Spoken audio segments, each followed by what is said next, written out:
All right, so how is this possible? And we're not going to talk about who, but we are certainly going to talk about how this is possible. So mass conditioning and indoctrination, decades of propaganda.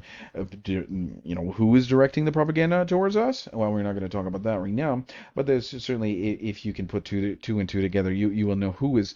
But it doesn't really matter, right? Does it matter who it is? No, because that's going to lead to a whole bunch of censorship and all this stuff. So we're not going to even talk about that idea because that is severely restricted. And if you even begin talking about that, you'll get your channel shut down and all this stuff. So never mind who, because I mean, and if you have any kind of ears at all, and you have any kind of eyes at all, you can certainly see who is who owns these propaganda machines, anyways. Who owns the newspapers and the big media corporations and all this stuff. So I don't know. You can put two and two together. Maybe some innocent people that have done nothing wrong, and they're the victims or whatever. But we'll leave it at that. Okay, so the decades of propaganda have normalized the idea that contraception and abortion are healthcare, rather than a direct attack on human life. When a lie is repeated enough, people accept it as without question.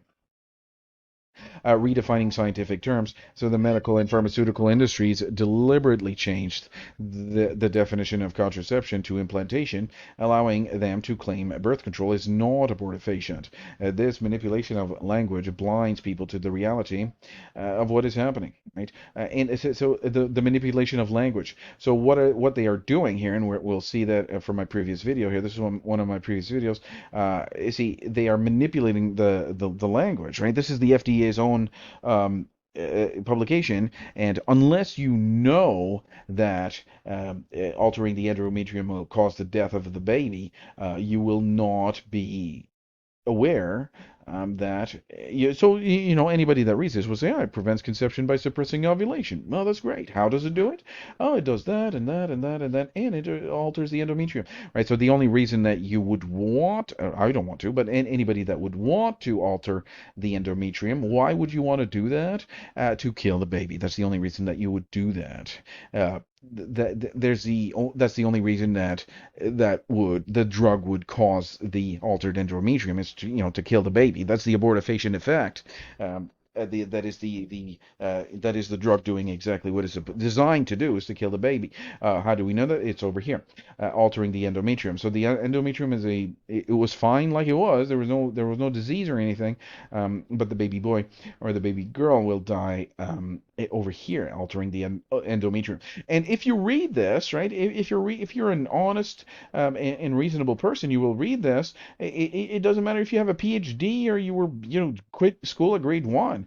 You will still not understand that the altering the endometrium will kill the baby, because I mean but it is explicitly stated that the endometrium and so now you have to learn about embryology and all this stuff. Well, what about implantation and all this stuff? Well, the endometrium is altered, so well, how will the baby get implanted successfully? Well, he will not. What do you mean? The baby will just die? Well, it prevents conception by suppressing ovulation. What? No, it doesn't. The ovulation is only suppressed in approximately half of the cycles. It's this big I'm not going to say the word, but it's just a fraud. It's an absolute fraud. All right, so it's manipulation of language blinds people to the reality of what is happening. Financial corruption, corporate interests, billion-dollar pharmaceutical companies have a vested interest in ensuring birth control and abortion remain mainstream. Right? They fund, research, bribe lawmakers, and control regulatory agencies to protect their profits. Like I said, why would a lawmaker all of a sudden just decide to make a law that will benefit the pharmaceutical company? I'm gonna wake up in the morning and I just say, hey, the lawmaker wakes up in the morning and say, hey, I think I'm gonna make a law that's gonna let big pharma in the door and put their foot in the door with this, abortifacient drug that will kill the next generation. It does not happen. Where there's a tree and has poison fruit, well, somebody put some poison in there, right? So psychological manipulation and fear tactics. Women are told that they will lose their freedom, careers, and futures if they don't have access to birth control. Fear is a powerful tool that makes people accept evil as necessary. Now, I was just talking to one of my students. One of my students is a Chinese lady, and I said, if you could, do you want to have another baby? Oh, no, I can't. I have to work and all this stuff. And then I said, if you had, a lot of money, would you want to have another baby? Oh, yes, I would like to have three, even four. Now, for a Chinese lady to say that she wants 3 or 4 children, it's really, really, really a strong, powerful voice, but she's forbidden basically because of the way that the status quo is in China and all this stuff. And then, they're basically, the financial situation over there is that you cannot afford to have two babies, and birth control and abortions are very, very popular over there in China as well. So suppression of dissenting voices. So anyone who speaks the truth about birth control and abortion is labeled an extremist, conspiracy theorist, or mentally ill. Censorship ensures that the majority never hear the counter argument. So there's going to be some censorship here for sure, because I mean this kind of information getting out mainstream. I mean my website, my YouTube channel is not very popular. The views are very few. Does that mean that my arguments are less, reasonable and founded in truth, law, facts, and evidence? No, of course not. So let's say for example I had mental illnesses.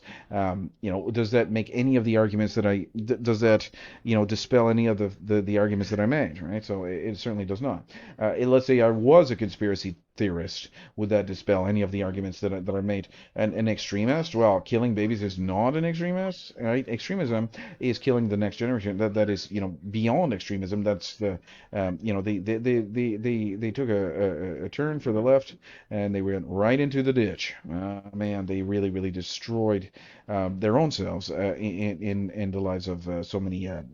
These pregnancies were fully viable. That's the thing. Right? These baby boys or baby girls were healthy, and there was no medical necessity to kill their lives. Right? There's no justice here, and there's certainly no justice. Right? It's an injustice beyond any kind of words. Right? So moral decay and loss of family values. So the destruction of traditional morality has led people to prioritize pleasure and convenience over life and responsibility. A society that no longer values family and virtue allows atrocities to become normalized. And that's the thing. This atrocity is just normal, right? The killing of the baby is just normal to them, right? So spiritual blindness and deception. This is a deeper, possibly even spiritual force at work that keeps people from seeing the obvious truth. Evil thrives when people refuse to acknowledge it. Now we're going back to a little bit about who is doing this to us. So don't even worry about that for a minute, right? Don't even worry about that. And if you don't know, it doesn't really matter. If you do know, then there's no sense in even talking. But you know that there's no sense in even if you know, and if you're listening to me and I know that you know what I'm talking about, and then, but I mean, the chances are that that's maybe not so great, but it doesn't really matter, right? It does not matter who, right? And for me to explain that to you will not serve any kind of purpose except it would just uh, censor the channel, and it doesn't matter anyways, right? So it doesn't matter. Um, and let's just say some very fine people, some very, very smart, very, very fine people, and there's nothing wrong with these group of people. Some people have turned into these types of evil thinking and all this stuff, but there's nothing wrong with these people here. These people are fine stand-up people, and they are some of these guys are very wonderful, and I talk to some of these, and they are great people, but some of those people are exceedingly wicked, right? And it's anyway, it's not important to keep on going here. Um, so and to label a whole bunch of people as evil, that I mean that's just illogical, right? This is a thing about individuals, right? It's not a group of people or something like that. There's nothing that makes sense there. Normalization through media and education, schools, movies, TV. And influencers constantly push the idea that sex without consequences is a right and birth control is the key to female empowerment. This conditioning starts young and is difficult to undo. So Netflix, right? Netflix is a terrible, terrible thing. We do not have any kind of Netflix. Certainly not in this house, man. Wow, Netflix. Any time that I see this logo, Netflix logo, there's some sort of propaganda that is targeted towards the kids. Netflix for kids and all this stuff. My children's, sometimes they watch some shows, and just give you an example, right? So I put some French Netflix, and the first song it was like, so I love the rainbow, I love the rainbow, I love the rainbow. The second song was Halloween, Halloween, something about Halloween. It's never anything positive or anything like that, but we got some great quality children's programming like Sesame Street and Mr. Rogers or something like that that they are watching and all this stuff. But the Netflix is poison. It really is poison for the mind of the children. Netflix is absolutely poison for the mind of the kids. It's terrible. It really, really is. Um, you try it, right? You just write down what you see when you put Netflix on. We'll write down what you see, and if there's anything positive that comes out of Netflix, write it down and let me know, because it's always some really harmful content. It's extremely harmful content. Some really bad stuff. So lack of critical thinking and willful ignorance. Many people simply do not want to know the truth because it would require them to change their beliefs or behaviors. It is easier to accept comfortable lies than to confront harsh reality. So there's some people that I told about this, and they just, no, I don't believe it. I don't care. I like her. I like Dr. Dow, and I love my this person. Right? People love the woman, right? They love the woman because what? It's a comfortable lie. It's a comfortable lie. She's a powerful, figure for females, women's rights and all this stuff. And the slow, gradual creep of injustice. No society wakes up one day and decides to allow mass murder. It happens little by little, with small changes that seem insignificant at the time, until suddenly the unthinkable becomes normal, and this is truly, truly unthinkable.